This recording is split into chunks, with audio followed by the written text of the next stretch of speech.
ಎಸ್ಎಸ್ಟಿವಿಯಲ್ಲಿ ಜಾಹೀರಾತು ನೀಡಲು ಈ ನಂಬರಿಗೆ ಸಂಪರ್ಕಿಸಿ. ಓಕೆ ಮೇಡಮ್, ಅದೇ ಪೋಸ್ಟ್ ಎಲ್ಲ ನೋಡಿದೆ, ಜಾನ್ವಿ ಅವ್ರನ್ನ ಚಾನಲಿಂದ ಬ್ಯಾನ್ ಮಾಡಿದ್ದಾರೆ ಈ ಥರದ್ದೆಲ್ಲ ಅಂತ ಓಡಾಡ್ತಿದೆ ಪೋಸ್ಟ್. ಒಂದು ಸ್ವಲ್ಪ ಕ್ಲಾರಿಟಿಗೋಸ್ಕರ ಕಾಲ್ ಮಾಡಿ. ಏನ್ ಗೊತ್ತಾ, ಸುಳ್ಳು ಸುದ್ದಿ ಅದೆಲ್ಲ ಹಾಂ ಎಲ್ಲ ಊಹಾಪೋಹ ಸುದ್ದಿ ಹರಡ್ತಾ ಇದ್ದಾರೆ. ಹ್ಞೂ ಸೊ ಅದ್ರ ಬಗ್ಗೆ ನಾನು ಕಂಪ್ಲೇಂಟ್ ಕೂಡ ಕೊಟ್ಟಿದ್ದೀನಿ ಕೊಡಗೇಹಳ್ಳಿ ಪೊಲೀಸ್ ಸ್ಟೇಷನ್ಗೆ. ಹ್ಞೂ ಸೊ ಈ ರೀತಿ ಊಹಾಪೋಹದ ಸುದ್ದಿಗಳನ್ನ ಮತ್ತೆ ಹ್ಞೂ ನಿರಾಧಾರದ ಸುದ್ದಿಗಳನ್ನ ಹರಡೋರ್ ವಿರುದ್ಧ ಕ್ರಮ ಕೈಗೊಳ್ಳಿ ಅಂತ ಹೇಳಿ ಅದೇನು ಒಂದ್ 4-5 ಯೂಟ್ಯೂಬ್ ಚಾನಲ್ ಮತ್ತೆ ಇನ್ಸ್ಟಾ ಪೇಜ್ಗಳಲ್ಲೆಲ್ಲ ಬಂದಿದೆ. ಹ್ಞೂ ಸೊ ಕಂಪ್ಲೇಂಟ್ ಕೂಡ ಕೊಟ್ಟು ಬಂದಿದ್ದೀನಿ. ಇದ್ರಲ್ಲಿ ಯಾವುದೇ ಹುರುಳಿಲ್ಲ, ಇವ್ರೆ ಸುಮ್ಮನೆ ಎಲ್ಲ ಅಂತೆ ಕಂತೆಗಳನ್ನ ಸೃಷ್ಟಿ ಮಾಡ್ಕೊಂಡು ಬರ್ದಿದ್ದಾರೆ. ಗೊತ್ತಿಲ್ಲ ಈ ಬೇಸ್ಲೆಸ್ ಅಲಿಗೇಷನ್ ಎಲ್ಲಿಂದ ಹುಟ್ಕೊಳ್ತು ಅಂತ ಕೂಡ ಗೊತ್ತಿಲ್ಲ. ಹ್ಞೂ ಯಾರೋ ಮೋಸ್ಟ್ಲಿ ಬೇಕು ಅಂತ ಮಾಡ್ತಾ ಇದ್ದಾರೆ ವ್ಯೂಸ್ಗೋಸ್ಕರ. ಅದೆಲ್ಲ ಶುದ್ಧ ಸುಳ್ಳು. ಅವತ್ ನನ್ಗೆ ಸಂಕಷ್ಟಹರ ಚತುರ್ಥಿ ಇತ್ತು, ನಾನು ಉಪವಾಸ ಇದ್ದೆ. ಓಕೆ. ಸೊ ಅದ್ ನನ್ಗೆ ಒಂದ್ ಸ್ವಲ್ಪ ಶುಗರ್ ಲೋ ತರ ಆಗಿ ನಂಗೆ ಕೂರಕ್ಕೆ ಆಗ್ಲಿಲ್ಲ, ವಾಮಿಟಿಂಗ್ ಎಲ್ಲ ಆಗಿ ನಾನು ಉಪವಾಸ ಇದ್ನಲ್ಲ, ಗ್ಯಾಸ್ಟ್ರಿಕ್ ತರ ಆಗೋಯ್ತು. ಓಕೆ. ಸೊ ಡ್ರಿಪ್ಸ್ ಹಾಕ್ಸ್ಕೊಂಡು ಮನೆಗೆ ಬಂದೆ. ಅದೆಲ್ಲ ಶುದ್ಧ ಸುಳ್ಳು.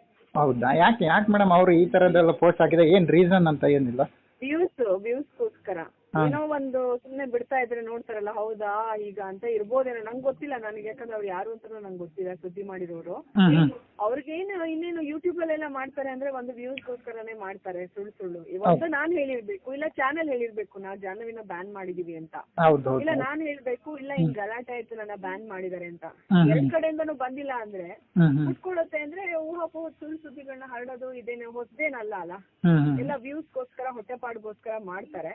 ಸೊ ಇದನ್ನ ಹಿಂಗೆ ಬಿಟ್ರೆ ಎಲ್ಲಾ ಕಡೆ ಇದೇ ಸ್ಪ್ರೆಡ್ ಆಗುತ್ತೆ, ಎಲ್ರು ನನ್ಗೆ ಈ ರೀತಿ ಕೇಳ್ತಾ ಇರ್ತಾರೆ. ಹಾಗಾಗಿ ಕಂಪ್ಲೇಂಟ್ ಕೊಟ್ಟಿದ್ದೀನಿ, ಅದ್ರ ಮೂಲಕ ಉತ್ತರ ಕೊಡ್ತಾ ಇದ್ದೀನಿ. ಅಂದ್ರೆ ಜಾನ್ವಿ ಅವರು ಫಿನಾಲೆ ಕೂಡ ಬಂದಿರ್ಲಿಲ್ಲ, ಇದೇ ಕಾರಣದಿಂದ ಬಂದಿರ್ಲಿಲ್ಲ, ಆ ತರದ್ದೆಲ್ಲ ಮಾತುಗಳ ಆಡ್ತಾ ಇದ್ರು. ಬರ್ಲಿಲ್ಲ ಅಂದ್ರೆ ಬರ್ಲಿತ್ತಲ್ಲ, ದೊಡ್ಡಮನೆ ಹಬ್ಬಕ್ಕೆ ಬಂದ್ಬಿಟ್ಟು ಏನು ಹೋಗುವಂತದ್ದು ಏನಿರುತ್ತೆ. ಫಿನಾಲೆಗೆ ಬಂದಿಲ್ಲ ಅಂದ್ರೆ ನಾನು ಸಕಲೇಶ್ಪುರದಲ್ಲಿ ಮದ್ವೆ ಇತ್ತು, ಪರ್ಮಿಷನ್ ತಗೊಂಡಿದ್ದೆ. ಯಾಕಂದ್ರೆ ನಮ್ದು ಅಗ್ರಿಮೆಂಟ್ ಅಲ್ಲೇ ಇದೆ, ಫಿನಾಲೆಗೆ ಬರ್ಬೇಕು, ಕೆಲವು ಕಾರ್ಯಕ್ರಮಗಳಿಗೆ ಬರ್ಬೇಕು ಅಂತ. ತುಂಬಾ ಎಮರ್ಜೆನ್ಸಿ ಇದ್ದಾಗ ಮಾತ್ರ ಅವರು ನಮ್ಗೆ ಪರ್ಮಿಷನ್ ಕೊಡ್ತಾರೆ. ಸೊ ಅದು ನನ್ ಸ್ವಂತ ಚಿಕ್ಕಪ್ಪನ ಮಗನ್ ಮದ್ವೆ ಆಗಿರೋದ್ರಿಂದ, ಮತ್ತೆ ಇಲ್ಲೇ ಆಗಿದ್ರೆ ಮುಗಿಸ್ಕೊಂಡಾದ್ರೂ ಬರ್ಬೋದು, ಸಕಲೇಶ್ಪುರ ದೂರ ಅಲ್ಲ. ಹಾಗಾಗಿ ಬಂದಿರ್ಲಿಲ್ಲ. ಅವಾಗ ನನ್ ಪರ್ಮಿಷನ್ ತಗೊಂಡೇನೆ ಬಂದಿರ್ಲಿಲ್ಲ. ಈಗ ದೊಡ್ಡಮನೆ ಹಬ್ಬಕ್ಕೆ ಹೋಗಿ ತುಂಬಾ ಚೆನ್ನಾಗ್ ಹೋಯ್ತು, ಕಂಟೆಂಟ್ ಎಲ್ಲ ಚೆನ್ನಾಗ್ ಹೋಯ್ತು. ಮೇಲೆ ನಾನು ಗೆಜ್ಜೆ ಅಂತ ಏನೋ ಬಂತು, ಅವಾಗ ಗಿಲ್ಲಿ ಕೂಡ ಹೇಳಿದ್ರು ಈ ಗೆಜ್ಜೆ ಒಂದ್ ಲೈಫೇ ಬದಲಾಯಿಸ್ತು. ಹಂಗೆ ತುಂಬಾ ಚೆನ್ನಾಗ್ ಕಂಟೆಂಟು ಎಲ್ಲ ಕೊಟ್ಟೆ ನಾನು. ಆಮೇಲೆ ಹೋಗಿ ಕುತ್ಕೊಂಡಾಗ ನನ್ಗೆ ಯಾಕೋ ತುಂಬಾ ಸುಸ್ತಾಗೋಯ್ತು ಅಷ್ಟೇ. ಹೋಗ್ಬಿಟ್ಟೆ ಯಾಕೆ ಜಗಳ ಮಾಡ್ಕೊಂಡ್ ಬರ್ಲಿ, ಅಷ್ಟು ಚೆನ್ನಾಗಿ ರೆಡಿ ಆಗಿದ್ದೀನಿ, ಫೋಟೋ ಶೂಟ್ ಮಾಡಿದೀನಿ, ನಿಮ್ಗೆ ಗೊತ್ತಲ್ಲ, ನೋಡಿದಿರಲ್ಲ.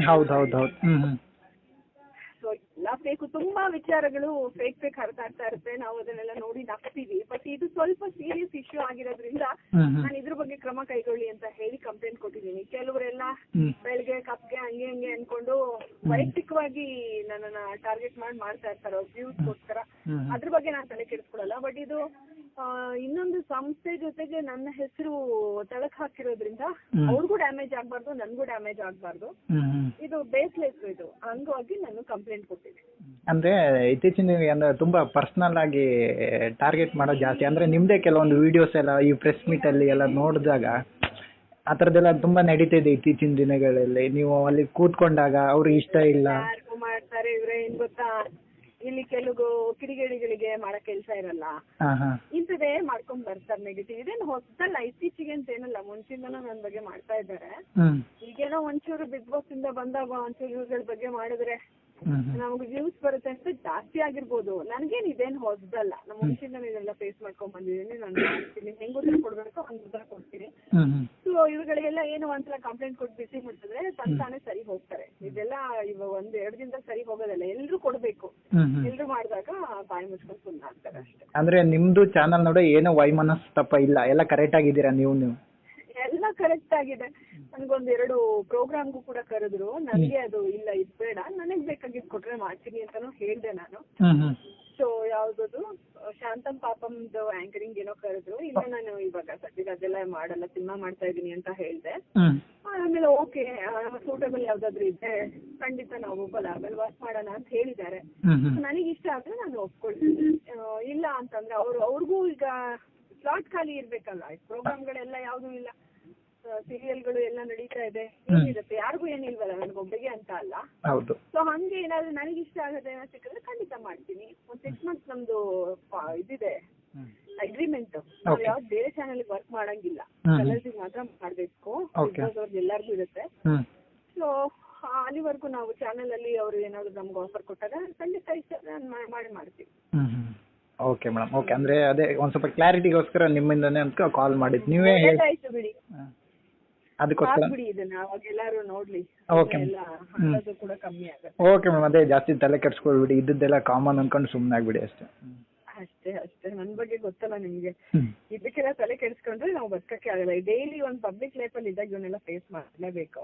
ಹೌದು. ಹಂಗಾದ್ರೆ ತಲೆ ಕೆಡ್ಸ್ಕೊಳ್ಳಲ್ಲ, ಕ್ಲಾರಿಟಿ ಕೊಟ್ಟಿದ್ದೀನಿ. ಎಲ್ಲ ಇವತ್ತು ಎಲ್ಲರಿಗೂ ಕೂಡ ಬಂದು ಕಂಪ್ಲೇಂಟ್ ಕೊಟ್ಟು ಹಾಕ್ಬಿಟ್ರೆ ತಂತಾನೆ ಸಿಗುತ್ತಲ್ಲ ಎಲ್ರಿಗೂ, ಅದಕ್ಕೆ.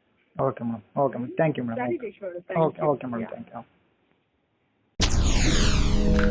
SS ಟಿವಿ ಸಿನಿಮಾ ಜಗತ್ತಿನ ಕ್ಷಣ ಕ್ಷಣದ ಸುದ್ದಿಯೊಂದಿಗೆ.